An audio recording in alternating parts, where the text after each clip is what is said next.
Paris, the City of Lights, a symphony of culture, history and romance.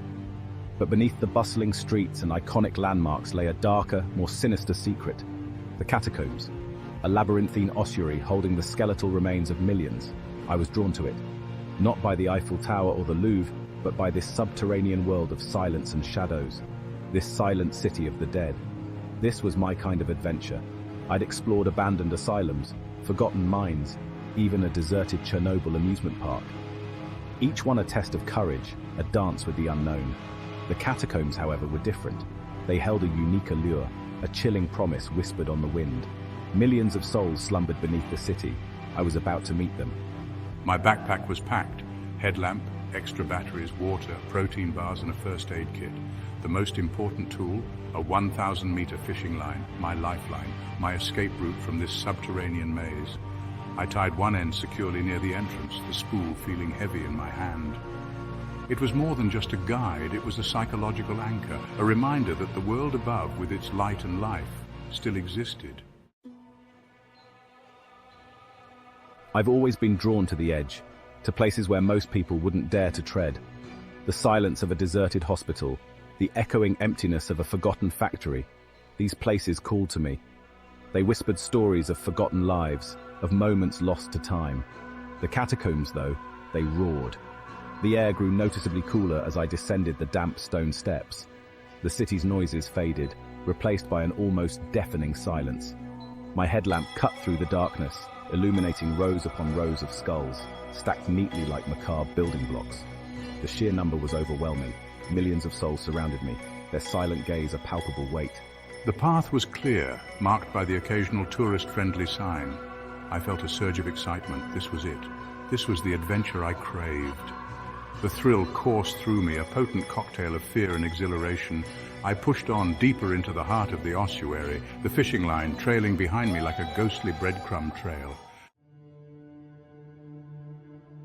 The air was thick with the smell of dust and decay, a musty perfume that clung to the back of my throat. The path, once wide and paved, began to narrow. The ceiling pressed lower, forcing me to stoop. The neatly stacked bones gave way to a chaotic jumble, a sea of bone fragments stretching into the darkness. My headlamp flickered, plunging me into momentary darkness. Panic surged through me. I frantically switched to a new battery, my heart pounding in my chest. The light flickered back to life, revealing the path ahead. Relief washed over me, but it was a fleeting sensation. Something was wrong. The fishing line was gone. I ran my hand along the damp wall, my fingers brushing against cold, damp bone. No string. Panic, cold and sharp, pierced through the adrenaline. I was severely off course. The map, useless now, crinkled in my pocket. I was lost. The silence, once peaceful, now pressed in on me. It was the silence of the grave, absolute and suffocating. My breath echoed in my ears, each exhalation a stark reminder of my dwindling oxygen supply. Fear, a primal instinct, tightened its grip.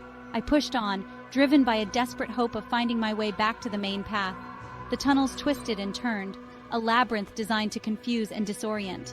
My headlamp, my only source of light in this ocean of darkness, began to dim. The batteries were running low.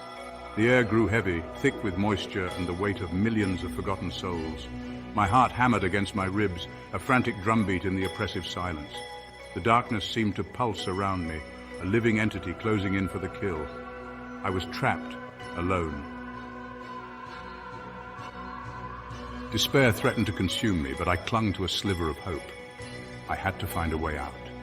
Giving up meant certain death. I forced myself to keep moving, my hand trailing along the rough wall, a poor substitute for my lost lifeline. Time lost all meaning. Hours could have been minutes, minutes an eternity. The darkness played tricks on my eyes. Every shadow seemed to writhe. Every pile of bones morphed into a grotesque shape. My mind, starved for sensory input, began to invent its own. A low groan echoed through the tunnels. I froze, my blood turning to ice. Was it the sound of shifting earth or something else, something more sinister?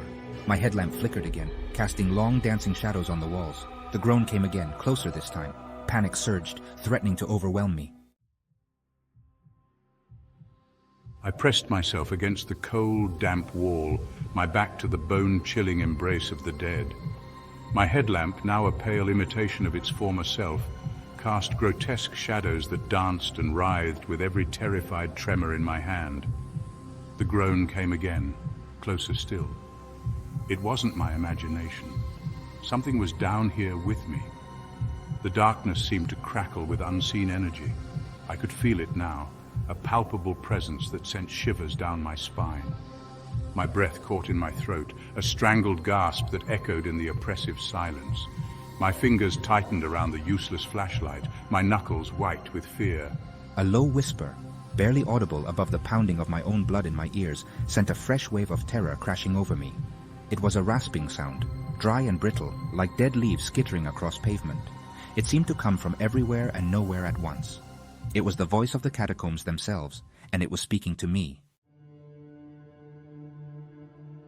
My headlamp chose that moment to die, plunging me into absolute darkness. Panic threatened to overwhelm me, but I fought it back. I had to stay calm. Panic would only hasten my demise. The whispering grew louder, swirling around me like a macabre waltz. I closed my eyes, focusing on regulating my breathing, on clinging to some semblance of control. Then I heard it, a scraping sound, slow and deliberate. Something was moving toward me. I could feel its presence now, cold and menacing, just beyond the reach of my senses. My hand trembled as I fumbled for my lighter, the metal cold against my clammy skin. The scraping stopped.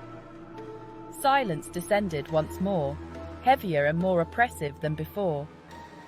I held my breath, listening for any sound, any clue as to what lurked in the darkness with me. Then a shape emerged from the shadows. My blood ran cold.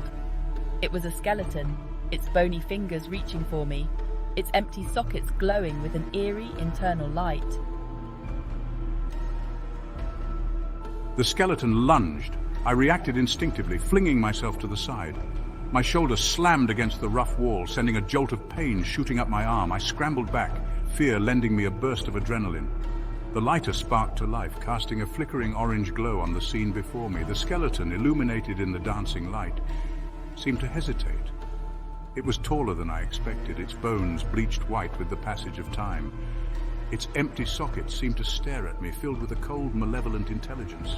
It took a step forward, its bony fingers flexing. I knew then that this was no hallucination. This was real. Terror gave way to primal rage. I wouldn't die down here. Not like this. Not without a fight.